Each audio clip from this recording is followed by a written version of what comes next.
Hi friends, welcome to நம்ம game channel. இந்த game channel நீங்கள் இப்போ என்ன பார்க்க போகிறீங்க பார்த்தீங்கன்னா, பேப்ளேட் பஸ் ஆப்பில் ஏன் ஆன்லைன் ரைவல்ரி வரல, ஏன் அப்படி ஒர்க் ஆகலைன்னு தான் பார்க்க போகிறோம். ஸோ வீடியோக்குள்ளே பார்த்து முன்னாடி இருக்கும் நம்ம சேனல் லைக் பண்ணுங்கள், சப்ஸ்கிரைப் பண்ணுங்கள், சப்போர்ட் பண்ணுங்கள். ஓகே ஃப்ரெண்ட்ஸ், வாங்க வீடியோக்குள்ளே போயிடலாம். ஸோ ஃபஸ்ட்டு ரொம்ப நாள் கழிச்சு இந்த வீடியோ வருது. சாரி ஃபேன்ஸ், ஆக்சுவலாக சப்ஸ்கிரைபர் கேட்டுகிட்டே இருந்தீங்க. பட் என்ன அப்படி பண்ணுறேன்னு பார்த்தீங்கன்னா கொஞ்சம் டைம் இல்லாதனால தான்.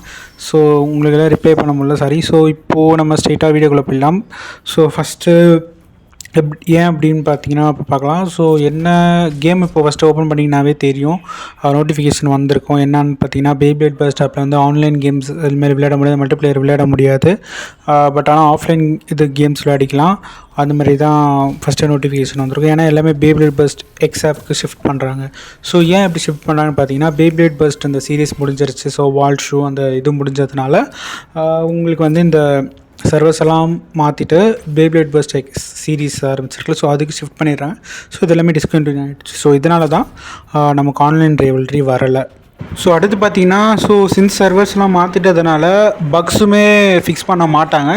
ஸோ அதனால தான் மேபி பக்ஸ் உங்களுக்கு வந்துகிட்டே இருக்கும். ஸோ அதனால தான் இப்போ பார்த்தீங்கன்னா டெவலப்மெண்ட் டீம் இல்லாததுனால அப்டேட் எதுவும் வராது. ஸோ கேம் வந்து ஒரு மாதிரி அன்ஸ்டேபிளாக இருக்கும், ஸ்டக் ஆகும். ஸோ அதனால தான் உங்களுக்கு அந்த மாதிரி ஸ்டக்கிங் எக்ஸ்பீரியன்ஸ் வருது. ஓகே ஃப்ரெண்ட்ஸ், இப்போது கேம் ஸ்டக் ஆச்சுன்னா கேம் விளையாடாதீங்க, டெலீட் பண்ணிவிடுங்க. அப்படி நீங்கள் விளையாடணும் அப்படின்னு நினச்சிங்கன்னா ஸ்பேஸ் கொஞ்சம் அதிகமாக இருக்கிற மாதிரி பார்த்துக்கோங்க ஃபோனில். அப்போ மேபி கேம் கொஞ்சம் நல்லா ஒர்க் ஆகலாம். கேமில் என்னென்ன இருக்குதுன்னு பார்த்தீங்கன்னா, ஸ்கேனிங்லாம் ஒர்க் ஆகலைன்னு சொன்னீங்க. ஸ்கேனிங் ஆக்சுவலாக இருக்குது. ஸ்கேனிங் வந்து நான் பேஸையும் ஸ்டேடியமும் ஸ்கேன் பண்ணியிருக்கேன், அது ஒர்க் ஆகுது. அது மட்டும் இல்லாமல் ஆஃப்லைன் மோட்ஸ் எல்லாமே ஒர்க் ஆகுது. நம்ம வந்து ஆஃப்லைனில் கேமில் அடிக்கிற மாதிரி தான் இருக்குது. பட் என்ன இருந்தாலும் ஆன்லைன் தான் நல்லாயிருக்கும். ஸோ பட் அது மிஸ் பண்ணுற மாதிரி இருக்குது. நீங்கள் அந்த கேம் விளையாடணும், எப்படி இன்ஸ்டால் பண்ணணுன்னு ஆக்சுவலாக உங்களுக்கு வீடியோ தேவைப்படுதுன்னா கண்டிப்பாக கமெண்ட் பண்ணுங்கள், நான் உங்களுக்கு வீடியோ போடுறேன். ஓகே ஃப்ரெண்ட்ஸ், பாய். இந்த வீடியோ உங்களுக்கு பிடிச்சிருக்குன்னு நினைக்கிறேன். இதேமாதிரி நிறைய வீடியோ வேணால் மறக்காம நம்ம சேனல் லைக் பண்ணுங்கள், சப்ஸ்கிரைப் பண்ணுங்கள், சப்போர்ட் பண்ணுங்கள். Okay friends, bye bye. அடுத்த வீடியோவில் பார்க்கலாம்.